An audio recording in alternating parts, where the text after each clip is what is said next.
रसिक मित्रांनो नमस्कार. साहिरसोबत काव्यमय रविवार अर्थात poetic Sunday with Sahil Ludhianvi या 15 ऑगस्टपासून सुरू केलेल्या व्हिडिओ मालिकेचा मी चौथा भाग घेऊन आज आपणापुढे प्रस्तुत होत आहे. आपला मित्र लक्ष्मीकांत देशमुख आपणास नमस्कार करीत आहे. आजच्या एपिसोडसाठी मी जी कविता निवडली साहिरची ती अतिशय गाजलेली रोमॅन्टिक शुद्ध विरह वेदनेची कविता आहे. मताए गैर म्हणजे परक्याचं धन. ही विरहाच्या उत्कट वेदनेनं लिहिलेली कविता आहे. ती एका अर्थानं साहिरच्या प्रेम कवितेचा ताजमहल आहे, सरताज आहे. ती अतिशय बेमिसाल अशी कविता आहे. ती आपणापुढे आज घेऊन येताना मला एक प्रकारचा आनंद होत आहे, कारण मला साहिरची ही उत्कट रोमॅन्टिक बाजू आपणापुढे आज दाखवता येणार आहे. मित्र हो, साहिरच्या कवितेचा मूळ आत्मस्वर हा तसा रोमॅन्टिकच आहे, प्रेम कवितेचाच आहे. तो जेव्हा कॉलेजला शिकत होता, काम करत होता, तेव्हा त्यानं समाजामधली भीषण वास्तवता पाहिली. गरिबांचं शोषण पाहिलं, कामगाराचं शोषण पाहिलं, गरिबांचं दुःख पाहिलं, शेतकऱ्यांचं भूक वेदना पाहिली आणि तो सामाजिक जाणीवेची कविता करू लागला. मग त्याच्या कवितेनं एक क्रांतिकारक असं निर्णायक वळण घेतलं. त्यानं मग प्रोटेस्ट पोएट्री म्हणजे विद्रोहाची कविता खूप विपुल संख्येने लिहिली. तरीही त्याच्या तलखिया हा काव्यसंग्रह पाहिला त्यातल्या निम्म्यापेक्षा जास्त कविता या प्रेम विरहाच्या कविता आहेत. त्यामुळे त्याचा खरा मूळचा आत्मस्वर, मूळचा आतला झरा हा शुद्ध रोमॅन्टिक आहे. आणि आपला कल्पना आहेच, जेवढे मोठे क्रांतिकारक जगात होऊन गेलेले आहेत ते तेवढेच उत्कट भावुक रोमॅन्टिक आहेत. खास करून कलावंत कवी हे कितीही क्रांतिकारी वळणाचे कवितेवरचे कवी असले तरी ते रोमॅन्टिक कवी असतात. हा इतिहासाचा दाखला आहे. साहिर त्याला कसा अपवाद असेल. म्हणून त्याची ही कविता मताए गैर ही एक नितांत सुंदर अशी प्रेम कविता आहे असं म्हणलं तर होणार नाही. मित्र हो, तरुण मनाचा धर्म असतो कुणाच्या तरी रंगीत नजरेनं घायाळ होत प्रेमात पडणं. एक नजर, एक झलक, एक चुटपुटता स्पर्श पुरेसा असतो प्रेमात वेडं होऊन जायला. मग या काळात काही दुसरं सुचत नाही. कधी प्रेम एकतर्फी असतं तर कधी दोनों तरफ आग बराबर लगी है असं कलिपच्या शेरप्रमाणे परस्परांचं प्रेम असतं. मग तर काय, मन अंतराळी विरह करू लागतं. कधी असं उत्कट प्रेम सफल होतं, दोन जीव एक होतात आणि सुखाचं समाधानाचं सफल असं सहजीवन सुरू होतं. आयुष्यभर ते तप्त समाधानी जगू लागतात. पण प्रत्येक प्रेमाला साफल्याचा किनारा सापडतो असं नाही. कधी परिस्थिती आड येते, कधी गैरसमज होतात, कधी अविश्वास निर्माण होतो. माणसं तितकी कारणं असतात प्रेमभंग व्हायला, वेगळं व्हायला. पण दोन प्रेमी जीव वेगळे होतात. अनेकदा खूप वेळा भिन्न दिशेला जातात. हे मात्र चिरंतन असं सत्य आहे. कधी प्रेम न विसरला जाणारा एखादा प्रेमवीर आयुष्यभर एकटा राहतो, जळत राहतो विरहाग्नीमध्ये. तर काही माणसं कालांतरानं प्रेम विसरून पुन्हा संसार करू लागतात. ते शांत कोमट असं जीवन असतं, कारण शेवटी माणसाचा स्वभाव धर्म असतो, त्याला जगायचं असतं. तरी मनात ती पहिल्या असल प्रेमाची धग जिवंत असते. असफल प्रेमाची धग जिवंत असते. ती पूर्णपणे निवत नाही, विझत नाही, हे खरं. आणि अशा जेव्हा तो किंवा ती त्याच्यापासून दूर गेलेले आहेत, वेगळे झालेले आहेत, कुणाचे तरी झालेले आहेत, ते समोरासमोर येतात. परिस्थितीनं जग छोटं असतं. छोटी सी दुनिया पहचाने रास्ते है, कभी तो मिलोगे कहीं तो मिलोगे असं जे म्हणले शैलीनं त्याप्रमाणे हे दोन लोक पुन्हा एकत्र येतात आणि पुन्हा एकदा त्यांच्या मनात ती धग पुन्हा जिवंत होऊन उठते. पण माहीत असतं की ती आता वेगळी झालेली आहे, कुणाची तरी झाली आहे, कुणाची तरी तिच्या विवाहगाठीनं बद्ध झालेली आहे. ती त्याच्यासाठी आता मताए गैर म्हणजे परक्याची संपत्ती धन झालेली आहे. पण समोर ती आलेली आहे, दुसऱ्यांची आहे हे माहीत असलं तरी कधीकधी ती आपली होती, आपलं उत्कट प्रेम होतं. तिनं आपल्या कित्येक रात्री आपल्या स्निग्ध उभेनं सुगंधित केल्या होत्या. तिच्यावर आता प्रेम पुन्हा करायचं की नाही हा प्रश्न आहे. तो समंजस आहे, त्याला मर्यादेचं भान आहे, तो संस्कारक्षम आहे, म्हणून तो अत्यंत नजाकतीनं, ही खास उर्दू परंपरा आहे, तो तिला विचारतो की मी तुझ्या प्रेम करू की नको. त्यातून मग अशी उत्कट, मनाला सुगंधी जखमा करणारी कविता निर्माण होते. रसिक मित्रांनो, आता आपणास या आशयाची व या ओल्या हळुवार आठवणींची वेदना देणारी पण मन पुलकित सुगंधित करणारी साहिरची मूळ उर्दू कविता ऐकायची उत्सुकता वाढली असेल ना, तर मी आपला अधिक वेळ न घेता ती कविता म्हणजेच मताए गैर परक्याचं धन ही कविता पेश करतो. तिचा मराठी भावानुवाद देखील सादर करतो. ही कविता थोडी दीर्घ आहे, पण ज्या उत्कटतेनं एका ट्रान्समध्ये जात एका विरळ क्षणी साहिरनं लिहिलेली ही कविता लिहिली आहे. ती एका अर्थानं प्रेम कविता ताजमहल आहे असं म्हणलेलंच आहे. तेव्हा ही अशी सरताज ताजमहल बेमिसाल कविता मताए गैर मी आपल्या पुढे आता सादर करणार आहे. तर दिल थाम के बैठो मेरे दोस्तों और धड़कने संभाल कर सुनो, महसूस करो, मताए गैर मताए गैर. आता मी कविता सादर करतो. पहिलं कडवं उर्दूमध्ये, ताबडतोब त्याचा मराठी अनुवाद, पुन्हा दुसरं कडवं, पुन्हा तिसरं कडवं, या क्रमानं ही कविता आपल्याला मी सादर करणार, म्हणजे आपल्याला तिचा आस्वाद घेणं सोपं जाईल, सहज शक्य होईल. ती कविता अशी आहे. मेरे ख्वाबों के झरोकों को सजाने वाली, मेरे ख्वाबों के झरोकों को सजाने वाली, तेरे ख्वाबों में कहीं मेरा गुज़र है कि नहीं, तेरे ख्वाबों में कहीं मेरा गुज़र है कि नहीं, पूछ कर अपनी निगाहों से बता दे मुझको, पूछ कर अपनी निगाहों से बता दे मुझको, मेरी राहों के मुकद्दर में सहर है कि नहीं, मेरे राहों के मुकद्दर में सहर है कि नहीं.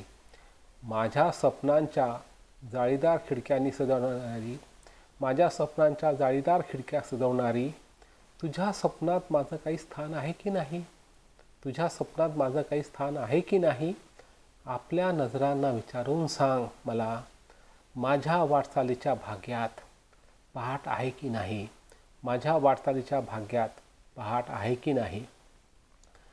4 दिन की रफाकत, 4 दिन की रफाकत, जो रफाकत भी नहीं, जो रफाकत भी नहीं, उम्र भर के लिए आजार हुई जाती है, उम्र भर के लिए आजार हुई जाती है. जिंदगी यूँ तो हमेशा से परेशान सी थी, जिंदगी यूँ तो हमेशा से परेशान सी थी, अब तो हर सांस, अब तो हर सांस गिराबार हुई जाती है, अब तो हर सांस गिराबार हो जाती है. 4 दिवसाची ही साथ जी साथ नाही आहे, 4 दिवसांची ही साथ जी साथ नाही आहे, पूर्ण आयुष्यासाठी रोग झाली आहे, पूर्ण आयुष्यासाठी रोग झाली आहे. जीवन तर तसं नेहमीच त्रस्त होतं, जीवन तर तसं नेहमीच त्रस्त होतं, आता तर प्रत्येक श्वास असहाय्य झाला आहे, आता तर प्रत्येक श्वास असहाय्य झाला आहे. मेरी उजड़ी हुई नींदों की शबिस्तानों में, मेरी उजड़ी हुई नींदों की शबिस्तानों में, तू किसी ख्वाब के पैकर की तरह आई है, तू किसी ख्वाब के पैकर की तरह आई है. कभी अपनी सी, कभी अपनी सी, कभी गैर नज़र आती है, कभी गैर नज़र आती है. कभी इखलास की मूरत, कभी इखलास की मूरत, कभी हरजाई है, कभी हरजाई है. माझ्या झोप उडालेल्या शयनघरात, माझ्या झोप उडालेल्या शयनघरात तू कोण्या स्वप्नापणे साकार झालीस, तू कोण्या स्वप्नाप्रमाणे साकार झालीस. कधी माझी आपली तर कधी परकी वाटतेस, कधी माझी आपली तर कधी परकी वाटतेस. कधी निस्वार्थ प्रेमाची प्रतिमा, कधी निस्वार्थ प्रेमाची प्रतिमा, तर कधी कृतघ्न वाटतेस, कृतघ्न वाटतेस. प्यार पर बस तो नहीं है मेरा लेकिन फिर भी, प्यार पर बस तो नहीं है मेरा लेकिन फिर भी, तू बता दे कि तुझे प्यार करूँ या न करूँ, तू बता दे कि तुझे प्यार करूँ या न करूँ। तूने खुद अपने तबस्सुम से जगाया है जिन्हें, तूने खुद अपने तबस्सुम से जगाया है जिन्हें। उन तमन्नाओं का इजहार करूँ या न करूँ, उन तमन्नाओं का इजहार करूँ या न करूँ। प्रेमावर माझा ताबा नाही पण, प्रेमावर माझा ताबा नाही पण तू सांग मला तुझ्यावर प्रेम करू की नको, तुझ्यावर प्रेम करू की नको। तू आपल्या स्मितांनी ज्यांना जागवलं आहेस, तू आपल्या स्मितांनी ज्यांना जागवलं आहेस, त्या अपेक्षांची कबुली देऊ की नको, त्या अपेक्षांची कबुली देऊ की नको। तू किसी और के दामन की कली है लेकिन, तू किसी और के दामन की कली है लेकिन मेरी रातें तेरी खुशबू से बसी रहती है, मेरी रातें तेरी खुशबू से बसी रहती है। तू कहीं भी हो तेरे फूल के आरिस की कसम, तू कहीं भी हो तेरे फूल से आरिस की कसम। तेरी पलकें मेरी आँखों पे झुकी रहती है, तेरी पलकें मेरी आँखों पे झुकी रहती है। तू कुण्या दुसऱ्याच्या बाहूमधली कळी आहेस, तू कुण्या दुसऱ्याच्या बाहूमधली कळी आहेस, पण माझ्या रात्री तुझ्या गंधाने दरवळत असतात, माझ्या रात्री तुझ्या गंधाने दरवळत असतात। तू कुठेही असलीस, तू कुठेही असलीस तरी तुझ्या गुलाबी गालांची शपथ, तुझ्या गुलाबी गालांची शपथ। तुझ्या नजरा माझ्या डोळ्यामध्ये बुडालेल्या असतात, तुझ्या नजरा माझ्या डोळ्यांमध्ये बुडालेल्या असतात। तेरे हाथों की हरारत, तेरे हाथों की हरारत, तेरे सांसों की महक, तेरे सांसों की महक तैरती रहती है, तैरती रहती है एहसास की पहनाई में, एहसास की पहनाई में। ढूंढती रहती है, ढूंढती रहती है तकहील की बाहें तुझको, तकहील की बाहें तुझको। सर्द रातों की सुलगती हुई तन्हाई में, सर्द रातों की सुलगती हुई तन्हाई में। तुझ्या हाताची ऊब, तुझ्या श्वासांचा सुगंध, तुझ्या हाताची ऊब, तुझ्या श्वासांचा सुगंध तळत राहतो चेतनेच्या विस्तीर्ण प्रदेशात, तरळत राहतो चेतनेच्या विस्तीर्ण प्रदेशात। हुडकत राहतात तुला कल्पनांचे बाहू, हुडकत राहतात तुला कल्पनांचे बाहू। थंड रात्री जळणाऱ्या एकटेपणात, थंड रात्री जळणाऱ्या एकटेपणात। तेरा अल्ताफ व करम, तेरा अल्ताफ व करम एक हकीकत है मगर, एक हकीकत है मगर। ये हकीकत भी, ये हकीकत भी हकीकत में फसाना ही न हो, हकीकत में फसाना ही न हो। तेरी मानूस निगाहों का मोहताब प्याम, तेरी मानूस निगाहों का मोहताब प्याम। दिल के खून करने को, दिल के खून करने का एक और बहाना न हो, एक और बहाना ही न हो। तुझी अनुकृपा एक वास्तविकता आहे पण, तुझी अनुकृपा एक वास्तविकता आहे पण हे वास्तव कहाणीतलं वास्तव तर नाही, कहाणीतलं वास्तव तर नाही। तुझ्या प्रेम भरल्या नजरेतला चतुर संदेश, तुझ्या प्रेम भरल्या नजरेतला चतुर संदेश। हृदयाचा खून करण्याचा आणखीन एक बहाणा तर नाही, हृदयाचा खून करण्याचा आणखीन एक बहाणा तर नाही। कौन जाने मेरे इमरोज़ का फ़र्दा क्या है, कौन जाने मेरे इमरोज़ का फ़र्दा क्या है। कुर्बतें बढ़ के पशेमान भी हो जाती है, कुर्बतें बढ़ के पशेमान भी हो जाती है। दिल के दामन से लिपटती हुई रंगीन नज़रें, दिल के दामन से लिपटती हुई रंगीन नज़रें। देखते देखते अनजान भी हो जाती है, देखते देखते अनजान भी हो जाती है। कोण जाणे माझ्या आजचं भविष्य काय आहे, कोण जाणे माझ्या आजचं भविष्य काय आहे। वाढती निकटता कशी लज्जित होत जाते, वाढती निकटता कशी लज्जित होत जाते। मनाला बिलगलेली धुंद रंगीत नजर, मनाला बिलगलेली धुंद रंगीत नजर। पाहता पाहता कशी अनोखी होत जाते, पाहता पाहता कशी अनोखी होत जाते। मेरी दरमानदा जवानी के तमन्नाओं के, मेरी दरमानदा जवानी के तमन्नाओं के। मुझ महिल ख्वाब की ताबीर बता दे मुझको, मुझ महिल ख्वाब की तामील बता दे मुझको। तेरी दामन में गुलिस्तां भी है वीराने भी, तेरी दामन में गुलिस्तां भी है वीराने भी, मेरा हासिल मेरी तकदीर बता दे मुझको, मेरा हासिल मेरी तकदीर बता दे मुझको. माझ्या विवश तारुण्याच्या अपेक्षांच्या दुःखमय स्वप्नाचं फळ काय आहे ते सांग. माझ्या विवश तारुण्याच्या अपेक्षांच्या दुःखमय स्वप्नांचं फळ काय आहे ते सांग. तुझ्या पदरात बाग आहे, वाळवंट पण आहे. माझी प्राप्ती माझं नशीब काय आहे ते सांग. माझी प्राप्ती माझं नशीब काय आहे ते सांग. मित्र हो, ही अशी मतायगर कविता आपणापुढे सादर केलेली आहे. खरं तर साहिरच्या कलंदर व्यक्तिमत्वावर भाळून त्याच्या शायरीवर न प्रभावित झालेल्या अनेक स्त्रिया त्या जीवनात आल्या होत्या.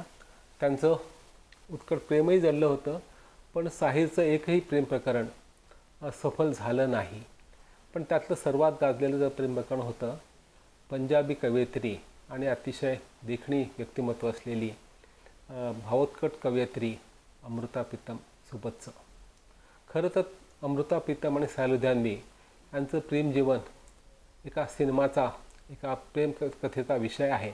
जर एखाद्या दिग्दर्शकानं हा चित्रपट काढला तर त्याची जी प्रेमाबद्दलची नाजूक भावना आहे, कारण ती विवाहित होती हे माहीत असताना त्यानं प्रेम केलं आणि प्रेम करत असताना त्यामुळे जे प्रश्न उठत होते, जे अंतर त्याला राखायचं होतं, त्यातून ही कविता निर्माण झालेली आहे. मतायगर त्यातली सर्व भावना पडद्यावर दाखवणं खूप कठीण काम आहे. पण असो, जी कधी काळी आपली होती, आपली होऊ शकली नाही, ती आता दुसऱ्यांची झाली आहे. ही वेदना तर आहेच, तिच्यावर तसा आपला अधिकार उरलेला नाही. पण मनात आजही तेच तेवढंच उत्कट प्रेम आहे. त्या प्रेम काळाच्या धुंद सुगंधी उबदार आठवणी आहेत, ज्या मनाला आजही कुरवाळीत असतात. आणि ते प्रेम तुला पाहून पुन्हा माझं जागं झाले आहे. तुला पाहिलं आणि ते सारं जुनं आठवलं, ते प्रेम जागं झालं.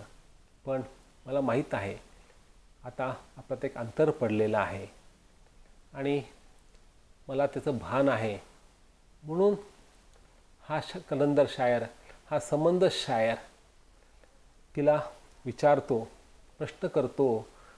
प्यार पर बस तो नहीं है मेरा लेकिन फिर भी तू बता दे कि मुझे तुझे प्यार करूँ या न करूँ. तू बता दे मुझे तुझे प्यार करूँ या न करूँ. मग तो तिला त्या दोघांचं एकेकाळचं भूतकाळातलं जमा झालेलं भूतकाळ प्रेम सांगू लागतो, त्या आठवणी देऊ लागतो. त्यावेळी त्याच्या शब्दातून एकापेक्षा एक अशा उत्कट प्रेममय कविता प्रतिमा साकार होतात आणि ही कविता साकार ही निर्माण होते. ती परक्याची धन आहे हे भान असतं, पण तो विवश असतो, मजबूर असतो. तरी त्याला मर्यादांचं भान असतं आणि त्याने ठरवलं असतं पण मर्यादा पाळलीच पाहिजे, कारण ती आता आपली राहिलेली नाही आहे. पण म्हणूनच तो तिला अत्यंत शांतपणे आणि तरी भावोत्कटपणे विचारतो, मी तुझ्यावर प्रेम करू की नको. माझ्या स्वप्नांची जाळीदार खिडकी एकेकाळी किती प्रेमानं तू सजवली होतीस, आठवतं ना. आता तुझ्या स्वप्नात इतकं अंतर पडल्यानंतर त्यात काही जागा उरलेली आहे की नाही हे मला सांग, आपल्या नजरेला पाहून सांग. पण तिनं काही उत्तर देण्यापूर्वी त्याला ते उत्तर माहीत असल्यामुळे तो स्वतःच म्हणून जातो, दिल के दामन से लिपटती हुई रंगीन नजरें, दिल के दामन से लिपटती हुई रंगीन नजरें, देखते देखते अनजान भी हो जाती है, देखते देखते अनजान भी हो जाती है. मनाला बिलगलेली धुंद रंगीत नजर, मनाला बिलगलेली धुंद रंगीत नजर पाहता पाहता कशी अनोखी होत जाते. तरी त्याचं हटवादी मन ऐकत नाही. आपल्या आशा घाय करणाऱ्या प्रश्नांनी ती परेशान होईल, संत्रस्त होईल हे माहीत असतं, तरी ती आपली का झाली नाही त्या काळी हा राग मनात कुठेतरी असतोच. तो राग तिला जखमा करणारे प्रश्न विचारून परेशान करतो आणि असे प्रश्न विचारता जीव घेणे तो स्वतःच जखमी होत जातो. आपलं प्रेमभंगाची जी जखम भरून आलेली आहे तो ती कुरतडू लागतो, कुदेरू लागतो, तिला जिवंत करतो, हिरवं करतो आणि त्यातून रक्त भळाभळा वाहू लागतं. मित्र हो, प्रेम जसं आनंद देतं तसं जखमा पण देतं आणि ते खपली भरलं तर खपली काढून पुन्हा ताजं करतं, पुन्हा वाहू लागतं आणि काही प्रश्न तो तिला विचारू लागतो. ते जीवघेणे प्रश्न असतात.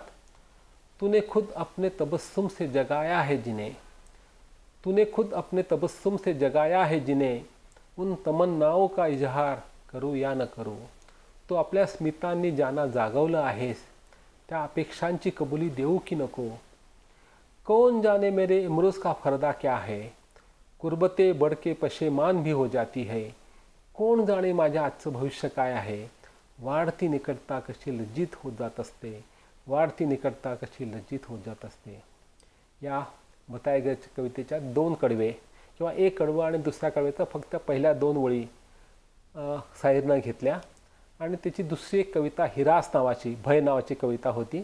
त्यातलं शेवटचं कडवं 4 वळीचं ह्याला जोडलं आणि सोने की चिडी या चित्रपटामध्ये एक चित्रपट गीत म्हणून वापरण्यात आलं.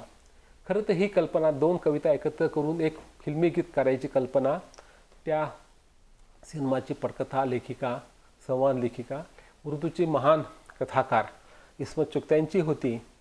ते गीत तयार झालं आणि ते अत्यंत गाजलं. ते गीत आपल्याला कधी आठवत असेल, मी थोडा तरन्नुममध्ये उर्दू पद्धतीनं आपल्यापुढे पेश करायचा प्रयत्न करणार आहे. त्यात काही चूकभूल झाली तर आपण मला सांभाळून घ्यावं असं वाटतं. चित्रपट सोने की चिडिया, गीत असं आहे मताए गैर आणि हिरासचं मिश्रण असलेलं. प्यार पर बस तो नहीं है मेरा लेकिन फिर भी तू बता दे कि तुझे प्यार करूँ या न करूँ. प्यार पर बस तो नहीं है मेरा लेकिन फिर भी तू बता दे कि तुझे प्यार करूँ या न करूँ. मेरे ख्वाबों के झरोखों को सजाने वाली, तेरे ख्वाबों में कहीं मेरा गुजर है कि नहीं. पूछ कर अपनी निगाहों से बता दे मुझको, पूछ कर अपनी निगाहों से बता दे मुझको. मेरी राहों के मुकद्दर में सहर है कि नहीं, मेरी राहों के मुकद्दर में सहर है कि नहीं. प्यार पर बस तो नहीं है मेरा फिर भी तू बता दे कि तुझे प्यार करूँ या न करूँ. आता ह्या कवितेचं जे दुसरं कडवं आहे फिल्मी गीताचं, ते हिरास कवितेतले शेवटचं कडवं आहे. ते असं आहे.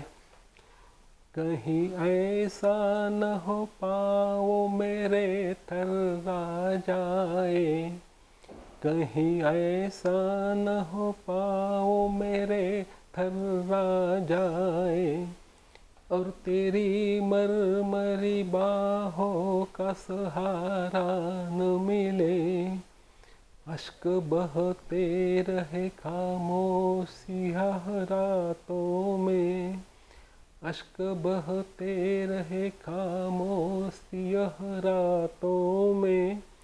और तेरे रेशमी आंचल का किनारा न मिले, और तेरे रेशमी आंचल का किनारा न मिले.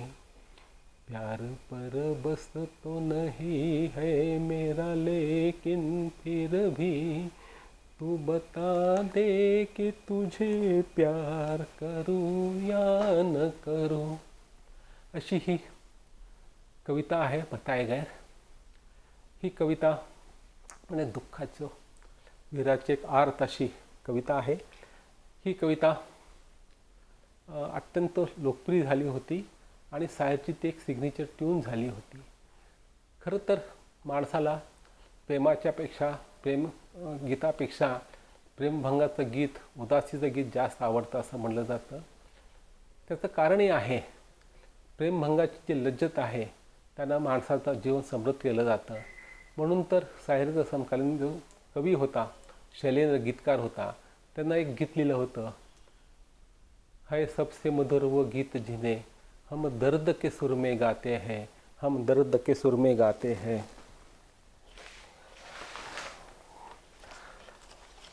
तर मित्रांनो, मला आशा आहे की आज ही जी कविता मी आपल्या पुढे सादर केली ती आपल्याला आवडली असेल. कारण सर्वांनाच प्रेम कविता, विरहाची कविता ऐकायला आवडत असते हे मला माहीत आहे. आणि त्यामुळेच मी पुढल्या रविवारी पण आजच्यासारखी शाहीरची आणखीन एक विरह उदासीची प्रेमभंगाची कविता घेऊन येत आहे. त्याचीही झलक तुमची उत्सुकता आवडेल म्हणून त्यातल्या 2 ओळी पेश करणार आहे.